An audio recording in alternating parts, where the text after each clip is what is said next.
क्या अपील करना चाहेंगे और किन कौन कौन सी योजनाएं से जनता का विकास करेंगे आप?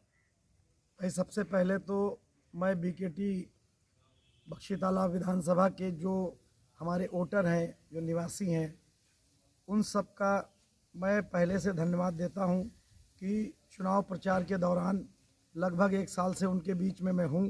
वैसे तो 15 साल से कंटिन्यू उनके साथ हूं, लेकिन इस चुनाव में लगभग 1 साल से मैं उनके बीच में हूं। जो उनका अपार स्नेह, प्यार, मोहब्बत, समर्थन मिला, मैं उस जनता का धन्यवाद अदा करता हूं। और प्लस उनसे ये अपील करता हूं कि कल सुबह 7 बजे से जब वोटिंग हो तो हर लोग, सभी लोग अपना जो वोटर है वो निकल के बहुजन समाज पार्टी को चौथा नंबर खाने पे जो हमारा निशान है हाथी, उसके सामने बटन दबाकर हमें यहाँ से अपना समर्थन और विजय दिलाएं। उसके लिए भी मैं उनका एडवांस में कि सभी लोग का मैं रिक्वेस्ट या गुजारिश है, जी प्रार्थना है कि सब लोग अपना अपना वोट बहुजन समाज पार्टी को दें और यहाँ से बहुजन समाज पार्टी प्रत्याशी यानी कि सलाउद्दीन सिद्दीकी को, मुझको कामयाब बनाए। भैया, किसानों का आरोप है योगी सरकार में छुट्टा जानवरों से उनका नुकसान हुआ, उनकी फसलें बर्बाद हुई हैं, उसके लिए भैया क्या किया जाएगा? देखिए, 1 साल के अंदर जो मैंने मूलभूत समस्याएं पाई हैं जी अलग अलग इलाकों में, तो जैसे तराई बेल्ट में गए तो वहाँ के लोगों में यह है कि लड़कियों का कोई स्कूल नहीं है। जी तो वहाँ की डिमांड पर्याप्त ये थी कि कम से कम बच्चियों की शिक्षा का, लड़कियों की शिक्षा का स्कूल बने।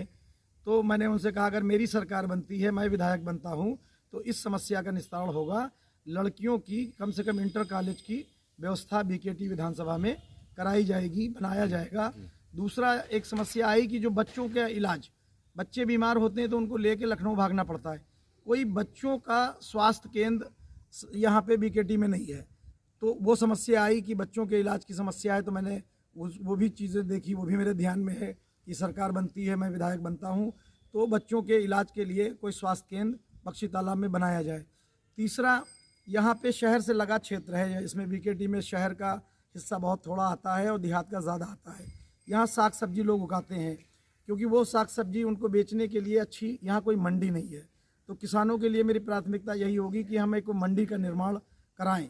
दूसरी चीज़ है कि ये धुबैला साइड में गोमती नदी गांव को की तरफ बहुत तेज़ी से बढ़ रही है और वहाँ गांव खतरे में है। तो उस तरफ नदी में कम से कम पत्थर की जो ईंटें लगती हैं, दीवार बनती है, वो बने जिससे गांव सुरक्षित हो, वो मेरी प्राथमिकता रहेगी। और उसके बाद जो मैं गांव में भ्रमण किया है, लगभग सभी गांव में भ्रमण किया है। 138 ग्राम सभाएँ हैं, 3 नगर पंचायतें हैं, 3 पार्षद का क्षेत्र है। लगभग 1 साल के अंदर मैंने डोर टू डोर किया है। तो वहाँ बहुत समस्याएं, नाली बहुत बजा रही हैं, रास्ते अच्छे नहीं हैं। 50% से अधिक क्षेत्रों में मुझे जाने के लिए मेरा चहले में, कीचड़ में मुझे पैर रख के जाना पड़ा है। तो वो समस्याएं हैं। और तीसरा ये होगा कि सर्व समाज की जो भी बुनियादी ज़रूरतें हैं जिसको मैं हल कर सकता हूं, सरकार के द्वारा विधायक की हैसियत से अगर आप लोग विधायक बनाते हैं तो उन चीज़ों पे मेरी प्रायोरिटी होगी और सबसे प्यार मोहब्बत से